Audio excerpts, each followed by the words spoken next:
We're at Geneva Airport in Switzerland, well, a car park right next to the airport, where the Jaguar I-Pace is being put through its paces, sorry about the pun, and you can hear someone giving it beans behind me, but this is the first time the world's media has actually got to drive this car. Jag have put an awful lot of effort into this. They've done over 1.5 million real world miles. There's over 200 prototypes flying around. They've tested it in plus 40 Celsius, minus 40 Celsius. They're taking this car very seriously. And bear in mind, they've beaten the likes of Audi, BMW and Mercedes to the production pure SUV market. Tesla's already out there with the Model X, which is a vastly more expensive car. That starts from £59,000, goes up to about £75,000. There's another one. And this is an exciting time because Tesla have obviously stolen the limelight for kind of fast, luxurious, unbeatable electric cars. But Tesla are a tech company first, a sort of car company second really. The likes of Jaguar and Mercedes and all the others have been making cars for like 8, 9, 10 decades. And that's the thing, they know how to build a car really well. Tesla has almost become a victim of its own success lately, where it's got a good product but it can't make it quick enough and it's suffering from quality control. Jag and Mercedes and Audi and BMW and all the others that are coming in now, these guys know how to build a car. They know how to put together a beautiful interior. So we're actually going to see this interesting point of convergence, I think. Tesla are going to learn very quickly how to mass produce a car with decent quality control. And these guys know how to do good battery tech, good real world range and good EV performance. What I'm interested in with the Jag I-Pace today is, although I'm going to get a little tiny drive, I want to know if this car has true Jaguar DNA. And by that what I mean is Jaguar is known for its sports cars and its sports saloons. So cars that can go fast in a straight line, but they're also very, very agile. And agility is something that a lot of EVs on sale now don't actually have. And the other thing about Jags is they're refined. They can be smooth, they can be really serene. You've got that waftability with a huge amount of clout. And that's what I hope the I-Pace will deliver. I feel like we're at a really interesting point in the world of EV, where mainstream manufacturers are about to press the button on some really big projects, some really credible cars. You know, Porsche with its Mission E, Audi with its e-tron range, Mercedes with its EQ, Jag with the I-Pace, and this platform will no doubt be used on another car in the next 12 to 18 months. So these are really exciting times, and this is friendly competition, really. It means Tesla will step up even more. It means these guys will work even harder. So for EV people like you and I, it's only going to be good news. And it'll also mean that more people will buy it, which means the infrastructure will get better, which is like a win-win, right? Oh, it's hustling along nicely, isn't it?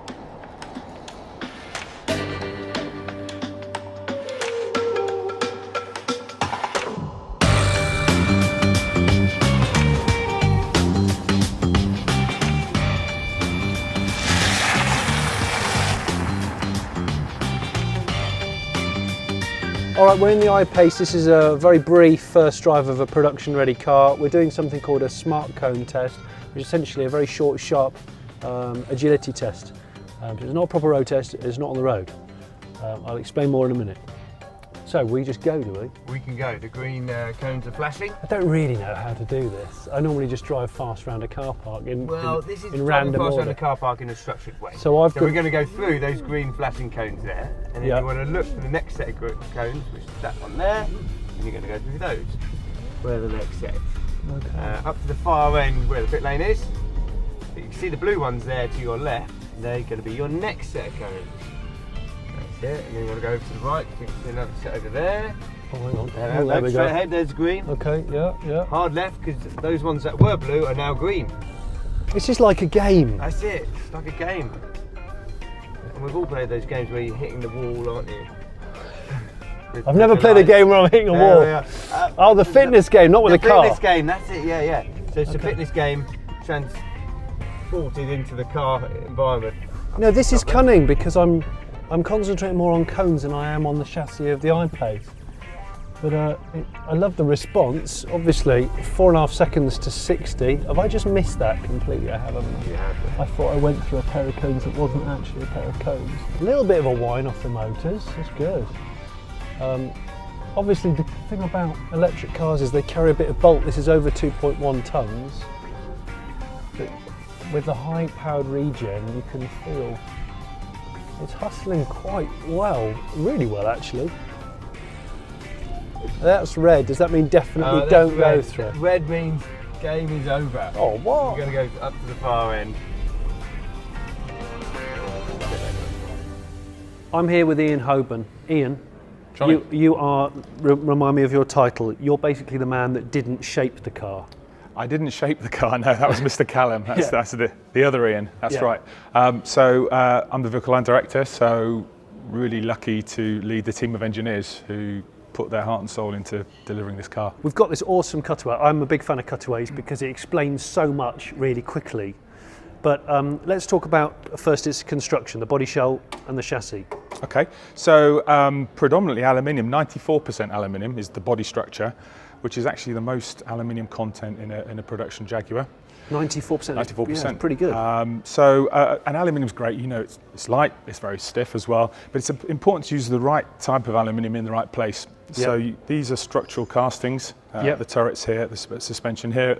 So these are the nodes, the structural nodes of the car, and it's really important to have a great level of stiffness here. That helps us give the car its dynamic capability. So a lot of stiffness here means when you put a steering input into the car changes direction really quickly.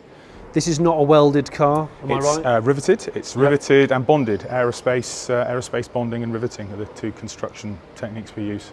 Right, and then right at the front here is one of two hearts. It's a two-motor car. That's right, an electric motor on the front axle and one on the rear. And we're quite proud of the motor. It's got a concentric motor, and the reason that's important, what that means is the drive shaft actually goes straight through the motor. I remember so it's a hollow telling me motor. this. Yeah. And what's the reason for that? So it helps the motor be very lightweight, so it's about 78 kilograms with the motor and the transmission. Okay. But probably even more importantly, it helps it be really compact. So it's about 500 millimeters actually, but about 250 millimeters in diameter. So a motor like this will deliver about a 95%, in fact greater than 95% efficiency. Yeah. Not just high levels of efficiency, but over a wide drive cycle or high levels of a high range of speed. So between about 30 kilometers an hour and 150 kilometers an hour, this motor will deliver more than 95% efficiency. And motors are obviously very efficient, but some of the ones that our competition use are perhaps in the 92 to 93% efficiency range. Right, okay. So it's the rare earth magnet part is a particularly important part in terms of how we deliver that efficiency. So on top of that motor, we have? Yeah, so on top of the motor, we have the inverter. Yeah. So that's the inverter, which basically controls, or in between the battery and controls the load into the motor and regulates the torque demand from the driver into the motor. So that's the inverter, and then on top of the inverter we have the onboard charger. This is the 7 kilowatt onboard charger, which you can see obviously is connected to the charge port. Yeah. Now there's a good space here, which presumably is for crash protection. That's right, absolutely, yeah. Let's talk about thermal scavenging, because it's a term that I talk don't about use. That. You kind of work it into the conversation. I had to work into the conversation because I heard it, I saw it in a press release and I thought, right, thermal scavenging, it's a great term to use. And also, obviously, we're in winter right now, when EVs have a bit of a tough time. That's right. Talk me through it. Okay, so batteries are like us. They don't like to be too hot, they don't like to be too cold. So 20, 25 degrees C is fine. It's the ideal operating range for a battery. And what we'd like to do, obviously, keep the battery at that temperature range. Yeah. So that's the first important part. The other important part is, I guess in a constructive way, it makes you as an engineer be paranoid about the energy that's around you, how you use that energy and how you use it most efficiently. So the thermal scavenging actually is, even on a freezing morning, the car using a series of heat exchangers and pumps can basically scavenge energy, temperature and energy from the front of the car. People often think that because it's freezing you can't get any more energy, but of course we're on a Kelvin scale here. Yeah. So even on a freezing morning you can still get energy out of the air, actually use it to provide energy to the battery.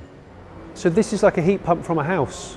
Similar principle, basically scavenging through a heat exchanger, compressing it, and then providing that energy to the battery. And we estimate there's about a 2.5 times upgrade. So a kilowatt of energy that's scavenged from the front of the car can benefit the battery by 2.5 kilowatts. So it's a real important aspect of how we maintain the range in all driving And conditions. maximise it, I suppose. That's right, and if we didn't do that, we estimate that perhaps the customer might lose anything up to 50 kilometres of range, which is a big deal. Yeah. So it's important to use the most energy, or to maximise the usage of the energy that's around you at all times. Incidentally, it can also scavenge or benefit from some of the thermal properties, or the thermal energy of the motors as well in the EDU. So you can take some temperature from there, and again use that to heat the cabin. And is that through that's through heat exchanging? Basically, similar principle. Here, this whole floor pan is your battery pack that gets bolted up from underneath,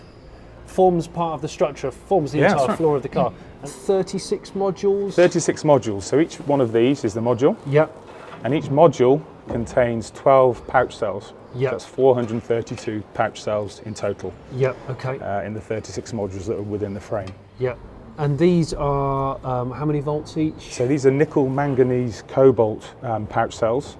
Okay, so the overall voltage of the battery pack is 450 volts. When it's fully charged, around 450 volts. Yeah, but devising a system like this, a floor pan which bolts in and out of a vehicle, and the opportunity to go four-wheel drive or two-wheel drive, this could be put into a lot of other cars. It's, I guess it's very flexible, is what you'd say. So the basic principles, the modularity principles are there for us to use in the future. Yeah, absolutely. Yeah. That was a bit of a Radio 4 answer, wasn't it? But, that was quite Radio 4. Yeah, sorry about that. But I'll take it. Okay. So we're now at the point where the driver and passenger are going to sit about there, the back seat's kind of over the...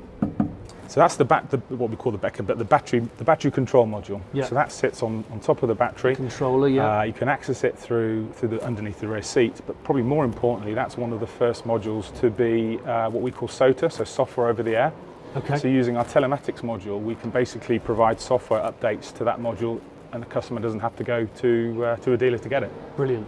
Regen's really important, and I know regen's come on a long way in EV productions. You've got several stages of regen. Yeah, there's two stages of regen: high regen and low regen. Okay. So we actually call it single pedal driving, and it sounds a little, but it is really, really intuitive. And when you've tried it, honestly, you really wouldn't want to go back. Basically, with high levels of regen, you come off the accelerator pedal, and the car will obviously start to slow down very quickly. Immediately.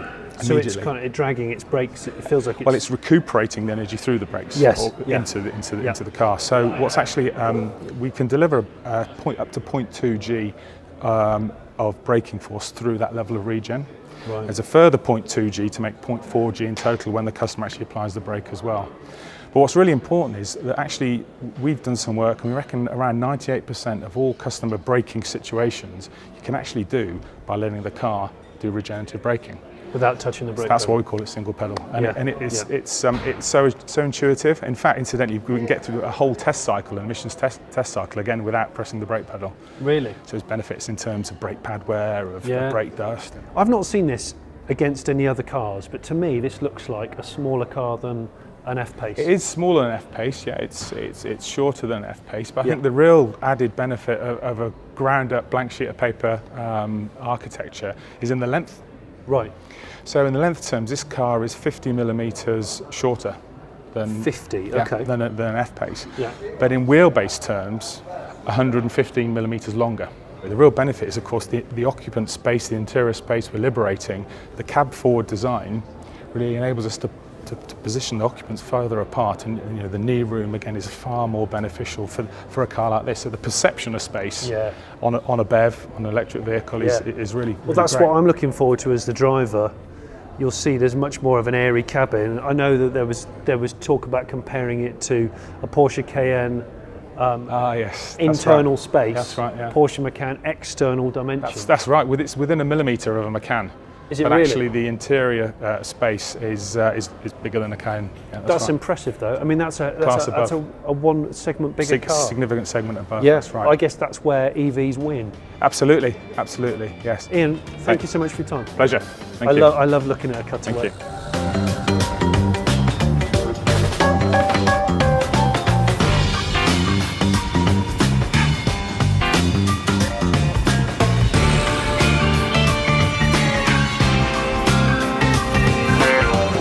This is the Jaguar I-Pace. This is the man that led the team that made it look the way it does. This is Ian Callum, Director of Design for Jaguar. a friend of mine. Hi, Ian. Oh, Johnny. You all right? How are you? Good to see you. Yeah, Good to see you. likewise. What interests me about this car, firstly, is it's classed as an SUV, but I kind of don't see it as an SUV. I guess in my head you think of SUVs as being quite bricky. Yeah, square. And it's not like that. No, I doesn't mean, have to be. No, we're stood next to it. It's Yeah. higher. You can obviously see Yeah. there's a bit of ground clearance going on here, but it's not your sort of archetypal. No, and you know what I love about it is you can't really define the car. You can't just slot it in a box and say that's what it is. Yeah. And I love the notion. It upsets some people, but I do love the notion that you can't categorize it. Yeah. You know, Yeah. it's a bit like music in America. It has to be categorized, isn't it? And Yeah. suddenly somebody comes up with something different and they can't categorize it and people get upset. So I like that being disruptive. And it is technically an SUV. It's got SUV dimensions. It can only do what SUV cars or trucks can do, but it's shaped more like a motor car for good reason. Yeah. And that's aerodynamics. I've just dropped a chapstick, Ian. I'm ever so sorry. It's never happened in an interview before. Actually, while we're at the front, this is probably the most familiar part of the car. Yeah. Yeah, it was important. The car is so different in so many ways. Yes, it's got the voluptuous shapes of a Jaguar, almost like a cab forward shape. Yeah. But it was important that we created something that people recognise as today's Jaguar. We couldn't deviate too much away from it because people just wonder what it was. Yeah. So it looks like a Jag. So you've got the these sort of familiar frowning headlights. Yep. The J, what do you call Double them? J blades. The double J blades, which is the sort of daytime running kind of LEDs. Yeah. This shape grille, which we saw first of all in the XF. XF and Yeah. Which was your sort of first new generation. It was, and it's inspired by the original XJ6. That lovely square grille that inset into the sheet metal subtly, but it did do that. So that's where and it came from. there is depth here. You can probably see there is definitely a depth into the grille. It sort of sits in, but then of course the bonnet. You've got this sort of quite defined haunch here, and quite a short bonnet compared to what we're used to. So the bonnet's short because there's only a small electric motor down there, an inverter and a charger, so it doesn't have to be long. There's no straight six engine in there any longer. Yeah. So it can be shorter, and there'd be no reason to make it any other way.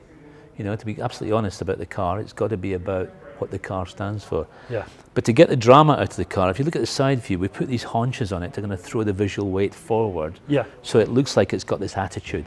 A bit like a mid-engine sports car has, you know, it kind of throws it forward. It's doing that rather than that, exactly. Okay. Yeah. See, I like the back of this because it's very unconventional for a Jag, and it's very abrupt. Air flows, physics. Right. So as the air comes off the roof, we've designed this at an angle. Doesn't need a wiper, by the way, because the air holds on to the profile all the way to the back. Right. And then you get the breakaway in terms of aerodynamics on the square back end. Yeah. As you probably know, the squarer the back end on a car, the better the aero. Yeah. Which is something that Malcolm Sayre didn't fully realise till he got to the XJS. Right. Interestingly. Yeah. So this is a floating spoiler. Floating spoiler, which just helps to guide the air through the surface. That's actually what it does. Right. And in terms of downforce, to get equal downforce between the front and the rear, we put this little lip spoiler in, which just adds a bit of perfect balance to the car. When you knew that you were going to design an EV, were you a bit nervous? Were you thinking it might not be exciting enough for me? I didn't. I felt very excited because I'd already had a kind of idea in my own mind what we could do with it. Yeah. This idea of a cab forward car Yeah. was what I think very exciting. I've always loved cab forward mid-engine sports cars. I grew up with them when they were new to the world, and I just saw this as a natural development of that train of thought, and I didn't struggle with it at all. I knew other people might, and some of them did, but it is radical. You know, you would consider. I consider this car to be radical. It's radical for the company. Yeah. And it's radical in terms of its shape because it's not following any existing EV in shape, I don't think. But it has full integrity. Yeah. You know, it is very logical. What we've done is entirely logical. There's nothing mysterious or there's nothing contrived about it at all. Yeah. It is the way it is for very good reason. Yeah. We're allowed now, we've been permitted to get in another I-Pace and do a little bit of a sort of straighter, less frantic, less cone orientated drive. So I'm just going to put it in D and release the handbrake, and we're going to go for a little spin. Now I've already put my heated seat on with this this nice tactile rotary control, because that's the thing to remember. This is called the flight deck. Jag called this the flight deck, and what this is you've got 2 touch screens here, and then you've got a nice full instrument graphic screen here. But they've decided to divide it between your more obvious day-to-day stuff, like your seat controls with this push-pull, really lovely little wheel, thumb wheel here. So while I'm driving and I don't want to take my eyes off the wheel, I can do the climate control and stuff with relative ease. But then you've got all the infotainment here, which at the moment is showing graphics of like regen braking, that kind of thing.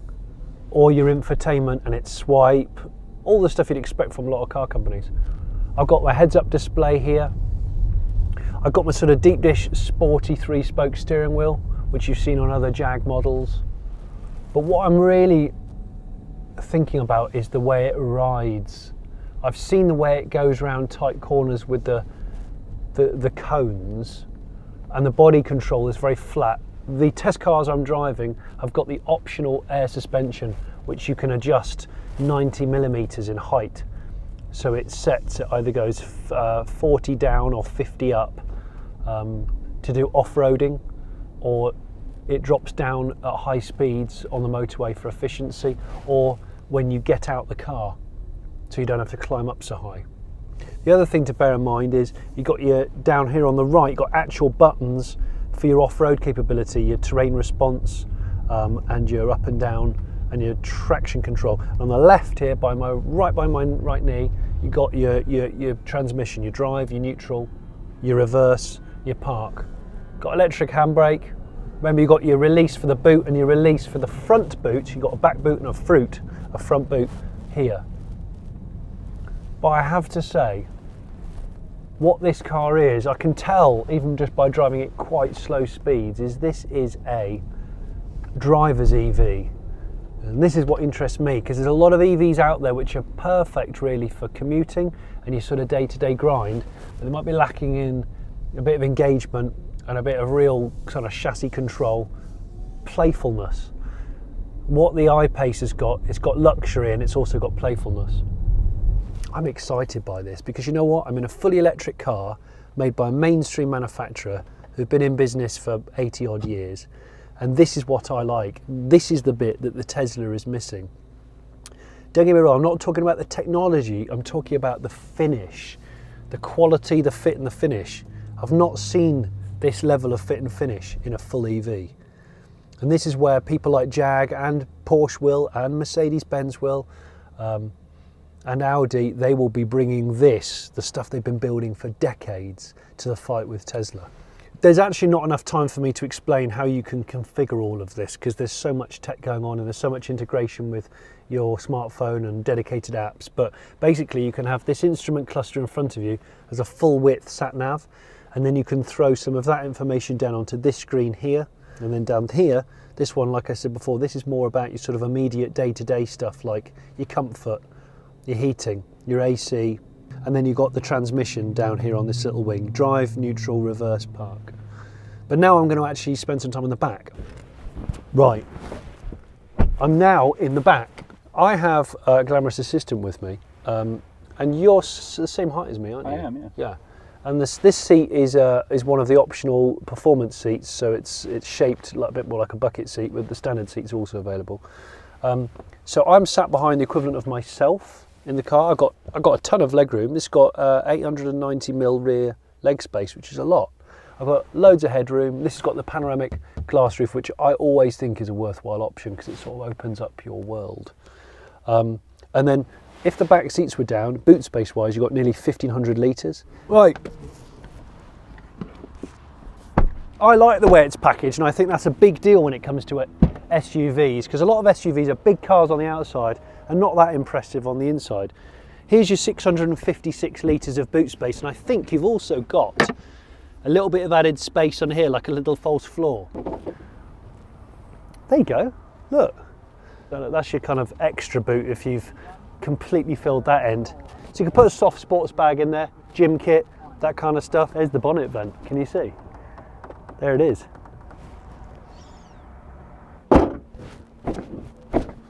There we go.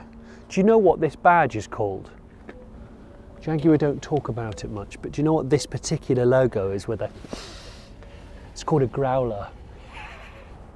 But slightly better is the one at the back.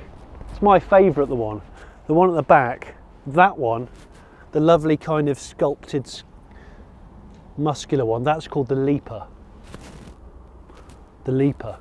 So on the front of the old Jaguars, it was the statue on the bonnet like the Rolls Royce, but the leaping cat. That's the Leaper, the front's the growler. Front growler, back Leaper. There you go then, the I-Pace, a British designed, Austrian built, 2-motor, all-wheel drive, 298 mile SUV that's pure EV. And luckily, it doesn't look like an SUV, it looks better than that. I just hope this car drives on the road as good as it has done today. And also I hope that Tesla learn as quickly as they have in the past about how to put a car together really well. This is exciting times for EVs, right?